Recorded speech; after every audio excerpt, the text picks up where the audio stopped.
সেনাপ্রধানের দিক থেকে মূল ভেটোটা ছিল যে ডক্টর মোহাম্মদ ইউনূস কেন, why not any other person. Doctor Muhammad Yunus নামে মামলা আছে, তিনি একজন কনভিক্টেড পার্সন।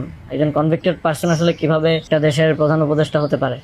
আওয়ামী লীগ একটা লোককে একেবারেই দেখতে পাচ্ছে না, এবং বাংলাদেশে তো আলটিমেটলি 30-40% পিপল আওয়ামী লীগকে সাপোর্ট করে। এই 30-40% পিপলের মতামতের বিরুদ্ধে গিয়ে একটা লোককে প্রধান উপদেষ্টা করা উচিত? সেনাপ্রধান লাস্ট আমাদেরকে বলেছিল যে আমি বুকে পাথর চাপা দিয়ে এই সিদ্ধান্তটা মেনে নিচ্ছি। আমাদের এই দীর্ঘমেয়াদী পরিকল্পনাটা করতে হতো যে যখন থেকে আমরা ফার্ম ছিলাম যে শেখ হাসিনাকে চলে যেতে হবে, তারপরে কি হবে? আমরা তো আর শেখ হাসিনা চলে যাওয়ার পরে দেশটাকে ছেড়ে দিতে পারি না।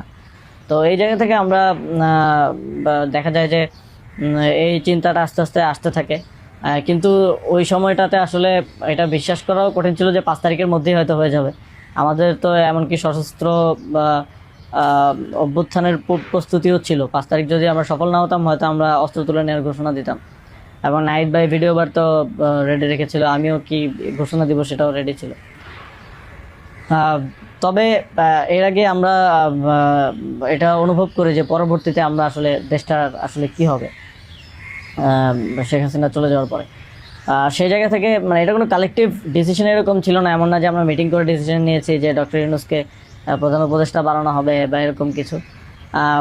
তখন আমার মূলত যোগাযোগ হয় ইয়ার সাথে, যে যোগাযোগ হচ্ছিল আমেরিকান এম্বাসির কয়েকজনের সাথে।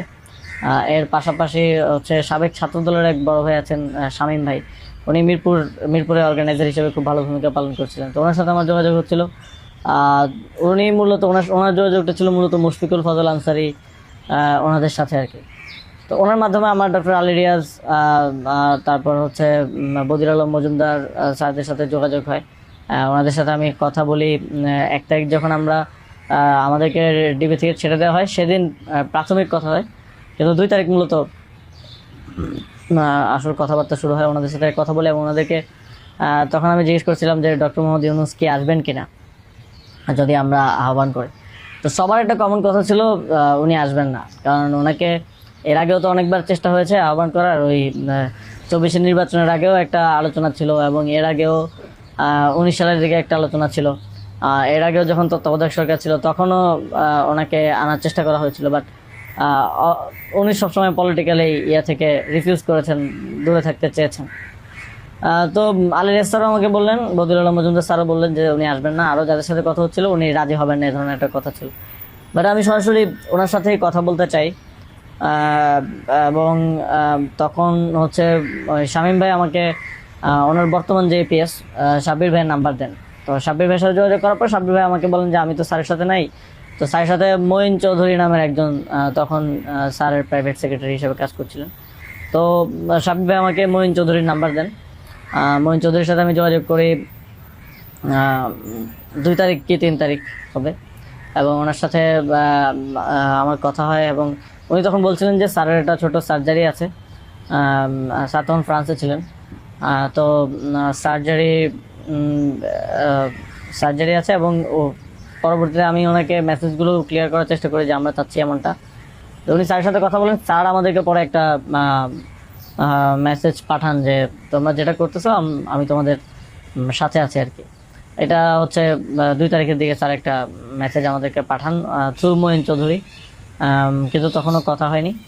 স্যারের সাথে আমার প্রথম কথা হচ্ছে, মানে আমি বারবার ইনসিস্ট করছিলাম সরাসরি কথা বলতে, কারণ সবাই সবাই অনুৎসাহিত করতেছে যে স্যার আসবেন না, আদার অপশনস দেখার জন্য, প্রধান উপদেষ্টা হিসেবে অন্য কাউকে দেখার জন্য অনেক নামও আসতেছিল, অনেক নামও সাজেশন আসতেছিল। কিন্তু আমার চিন্তাটা ছিল যে আমাদের যে অর্থনৈতিক ভঙ্গুর পরিস্থিতি, তারপরে একটা বিশেষ পরিস্থিতিতে আমরা সরকার গঠন করলে সেটার জাতীয় আন্তর্জাতিক যেই স্বীকৃতির ব্যাপার আছে, এগুলো আসলে ডক্টর মোহাম্মদ ইউনূস ছাড়া পসিবল হবে না। তো সেই জায়গা থেকে আমি বারবার যোগাযোগ করার চেষ্টা করি। পরে মঈন চৌধুরী স্যারের সাথে আমাকে কথা বলিয়ে দেন। সম্ভবত ওনার নাম্বার থেকেই প্রথম কথা বলা হয়, এবং স্যারকে আমি অ্যাপ্রোচ করার পরে স্যার আমাকে বললেন যে আমি হচ্ছে তোমরা অন্য কাউকে ভাবো। এটা সম্ভবত 3 তারিখ। স্যার বলেন যে, এবং স্যার কয়েকজনের নামও বললেন যে তোমরা ওনাদেরকে ভাবতে পারো। এর মধ্যে 2-1 জন আমাদের উপদেষ্টা পরিষদে আছে এখন। স্যার বলেন যে আমার লাইফটা তো ডিফারেন্ট, আমি এখান থেকে আসবো কিনা। এবং উনি বলেন যে তাহলে, আমি যখন বললাম যে স্যার আপনাকে ছাড়া হবে না, আপনাকে আসতেই হবে, তখন উনি বললেন যে আমি ভেবে দেখি, তোমরাও ভাবো, যদি আদার কোনো বেটার অপশন পাওয়া যায় তাহলে তোমরা ভাবো, আর আমিও ভেবে তোমাদেরকে জানাবো। তো 3 তারিখ তো অনেক কিছু আনসার্টেন ছিল, এক দফা শুধু ঘোষণা হয়েছে, কবে পতন হবে, কবে আসবে, এটা আনসার্টেন ছিল। তো আমার মনে হয় এটাও ডিসিশন নেওয়ার ক্ষেত্রে একটা বাধা ছিল সে সময়। কিন্তু আমি যথেষ্ট, আমার মনে হচ্ছিল যে উনি ডিনাই করলেও he is to some extent positive, যেটা বাকিদের থেকে আসতেছে যে একেবারেই আসবে না এরকম। আসিফ স্যারও বলতেছিল যে আসবে না স্যার, রাজি হবে না। তো আবার আমার মনে হচ্ছিল যে এই লোকগুলো তো সবাই স্যারকে পার্সোনালি চেনে, তো ওনারা বলতেছে। কিন্তু আমরা ইনসিস্ট করি, আমি ইনসিস্ট করি, এবং আমি তখন আসলে বাকিদেরকে জানিয়ে রাখছিলাম যে আমার স্যারের সাথে যোগাযোগ হচ্ছে। তখন এটা কোনো কালেকটিভ ডিসিশন ছিল না যে ওনাকে আমরা প্রধান উপদেষ্টা করব। আমি নাহিদ ভাই, মাহফুজ ভাইদেরকে জানিয়ে রাখি যে আমার ওনার সাথে যোগাযোগ হচ্ছে, দেখি এটা কোথায় যায়। আর সবার কাছেই তো তখন সময়টা আনসার্টেন ছিল যে কখন পতন হবে, কখন সরকার হবে। এটা অনেক ফার সাইটেড আসলে বিষয় ছিল ওই সময়টাতে, কারণ আমাদের মনে হচ্ছিল না যে 5ই আগস্ট পতন হবে। আমাদের মনে হচ্ছিল যে আরও হয়তো দীর্ঘ সময় আমাদের লড়াই করতে হতে পারে। ইভেন সব ধরনের সম্ভাবনাই ছিল, এটা একটা গৃহযুদ্ধের দিকে যাওয়ার পরিস্থিতিও ছিল ওই সময়টাতে। তো পরবর্তীতে যখন এরপর স্যারের সাথে আমার কমিউনিকেশন, স্যারের টিমের সাথে কমিউনিকেশন চলছিল। 5 তারিখ মূলত স্যারের সাথে আবার কথা হয়। মহিন চৌধুরীর সাথে রেগুলারই কথা হচ্ছিল, প্রতিদিন 2-3 বার কলে কথা বলছিলাম। 5 তারিখ স্যার যখন সার্জারিতে ঢুকবেন, ঢোকার আগে হচ্ছে কথা হয়, যখন শেখ হাসিনা পালিয়ে গেল সন্ধ্যায় আমরা চ্যানেল 24-এর অফিসে। তখন আমি স্যারের সাথে কথা বলতে চাই যে এখন তো পতন হয়ে গেছে, এখন একটা ডিসিশনে আসতে হবে। তো তখন মহিন ভাই স্যারের সাথে আমাদেরকে কলে যুক্ত করেন। তো চ্যানেল 24 অফিসেই নাহিদ ভাই আর আমি আমার ফোন থেকে লাউডস্পিকারে স্যারের সাথে কথা বলি। তো স্যারকে আমরা বলি যে স্যার এখন একটা ডিসিশন আসতে হবে, আর স্যারও সার্জারিতে চলে যাচ্ছিলেন তারপরে ডিসিশন দেওয়াটা। তো স্যার এক ধরনের তখন মনসম্মতি দিলেন যে আমি আসব। আর এর মাঝে তো 2 দিন স্যারও আলোচনা করেছেন বিভিন্ন পর্যায়ে, আমি আসবো, তবে বিস্তারিত কথা বলার আগে তোমরা কোথাও এটা অ্যানাউন্স করো না আর কি। তো এই আলোচনাটা হওয়ার পরে আমরা, অনেকগুলো বিষয় ছিল ডিসকাস করার মতো। আলোচনাটা হওয়ার পরে আমরা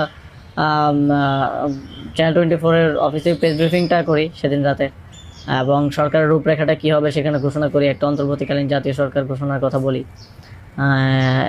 এছাড়াও আরও রূপরেখাগুলো বলি যে রাজনৈতিক অংশগ্রহণ, তারপর সিভিল সোসাইটি, তারপরে অভ্যুত্থানের নেতৃত্বের অংশগ্রহণ, এই পলিসিগুলো আমরা সেখানে ঘোষণা করি। স্যারের নামটা ঘোষণা করা হয়নি। সেদিন রাতে স্যারের সাথে আবার চূড়ান্ত কথা হয়, রাতের আনুমানিক 12:30 থেকে 2টা-2:30 পর্যন্ত প্রায় 2 ঘন্টা স্যারের সাথে নাহিদ ভাই আর আমার কলে কথা হয়, এবং সেখানে আমরা বিস্তারিত বিভিন্ন বিষয়গুলো আলোচনা করি, এবং স্যারের কিছু কনসার্ন ছিল সেগুলো আমরা ডিসকাস করি যে এটা আবার 1-11 মতো একটা সরকার হবে কিনা।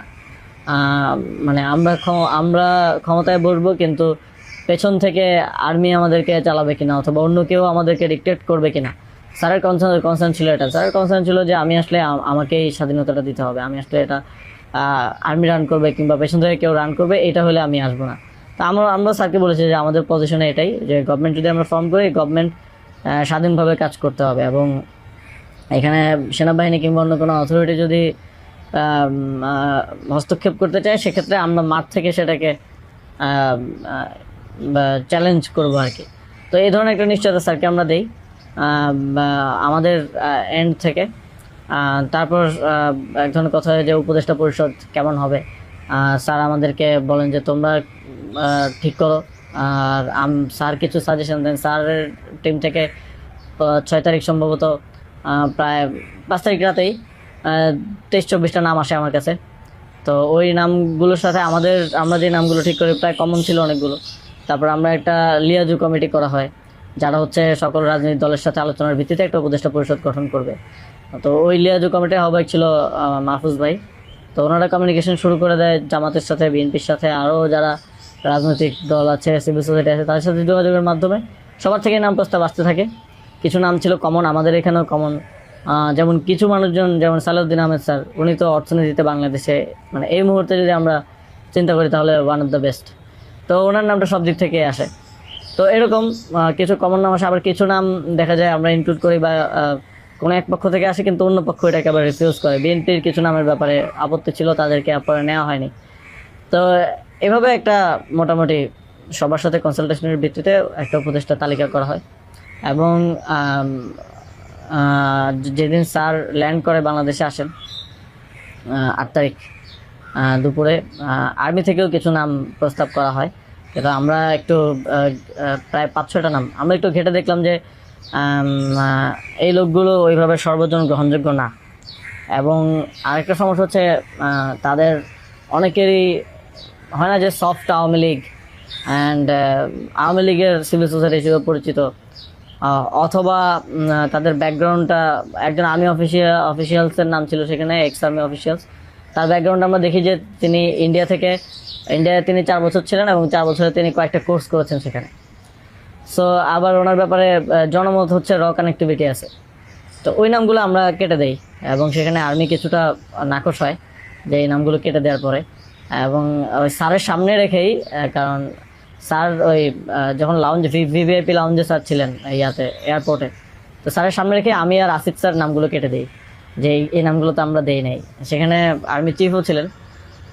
তো আমাদের ইয়েটা ছিল এটাই যে আগের রাতে আমরা যেটা কথা বললাম যে এই উপদেষ্টা পরিষদে যদি আর্মির লোকজনই বেশি থাকে তাহলে তো এটা দিন শেষে আর্মি ব্যাগ ডাবল 111 টাইপ গভর্নমেন্টই হচ্ছে। সেই জায়গা থেকে আমরা এই নামগুলো নিতে চাইনি। তবে সেখানে আমরা যুক্তি দিয়েছি যে কারণ সবার প্রোফাইলটা যখন আমরা একটু ঘাটাঘাটি করেছি দেখেছি সবারই কোনো না কোনো প্রবলেমেটিক এলিমেন্ট সেখানে আছে। হয় তার র কানেক্টিভিটি হিসেবে জনমত আছে, মানুষের মধ্যে গুঞ্জন আছে, অথবা তার আওয়ামী লীগের সিভিল সোসাইটি হিসেবে পরিচিতি আছে। তো এই ধরনের একটা বিষয় ছিল ওই 5-6টা নামের মধ্যে, যে কারণে আমরা সবগুলো নামই প্রায় কেটে দিয়ে শুধু একটা নাম আমরা রেখেছিলাম সিএসটি উপদেষ্টা যিনি আছেন। কারণ আমার কাছে মনে হচ্ছে ওইটা সেন্সিটিভ জায়গা এবং দেশের এরকম একটা ট্রানজিশন টার্মাল সিচুয়েশনে যেহেতু আর্মি পুরোপুরি আমাদের পার্বত্য অঞ্চলের সমস্যাগুলো ডিল করে, তো সেখানে তাদের কথাটা রাখা উচিত। সেই জায়গা থেকে ওনার নামটা আমরা রাখি, শুধু আর্মির প্রপোজাল থেকে বাকিগুলো কেটে দেওয়া হয়। তো এভাবেই একটা এবং এছাড়া আরেকটা ইয়ে ছিল যে 6 তারিখ আর্মির সাথে আমাদের একটা বৈঠক হয়, 3 বাহিনী প্রধান তারপর রাষ্ট্রপতি, প্রায় 4 ঘন্টার একটা বৈঠক হয়। যেটার মূল কথাটা ছিল যে সেনাপ্রধানের দিক থেকে মূল ভেটোটা ছিল যে ডক্টর মোহাম্মদ ইউনূস কেন, why not any other person.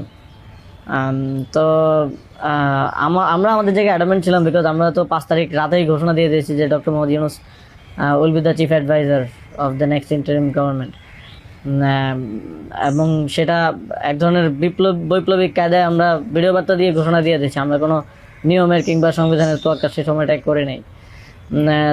কিন্তু উনি বারবার বলার চেষ্টা করছিলেন যে ডক্টর মোহাম্মদ ইউনূসের নামে মামলা আছে, তিনি একজন কনভিক্টেড পার্সন আসলে কীভাবে হতে পারে, একটা দেশের প্রধান উপদেষ্টা হতে পারে।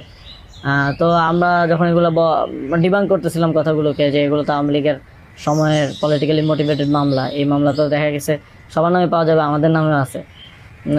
তো এটা বলার পর আবার ওনারা আরেকটা কথা বললেন যে সোসাইটির একটা বড় অংশ তো আসলে ওনাকে হেট করে, এবং বড় অংশ বলতে উনি তখন সরাসরি বলেছেন যে আওয়ামী লীগের অন্তর্বর্তীকালীন সরকারটা তো সবার কাছে গ্রহণযোগ্য হতে হবে। এখন আওয়ামী লীগ তো ডক্টর মোহাম্মদ ইউনূসকে 2 চোখে দেখতে পারে না, একদম অপছন্দ করে।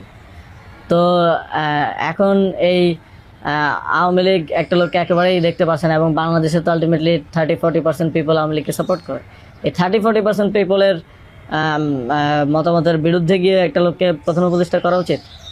তো আমরা তখন বললাম আওয়ামী লীগ এমন কিছু না যেটা নিয়ে এখন আমাদের কনসার্ন হওয়া উচিত। আওয়ামী লীগকে আমরা পরাজিত করেই এই প্ল্যাটফর্মে আসছি, এখানে আমরা বসছি।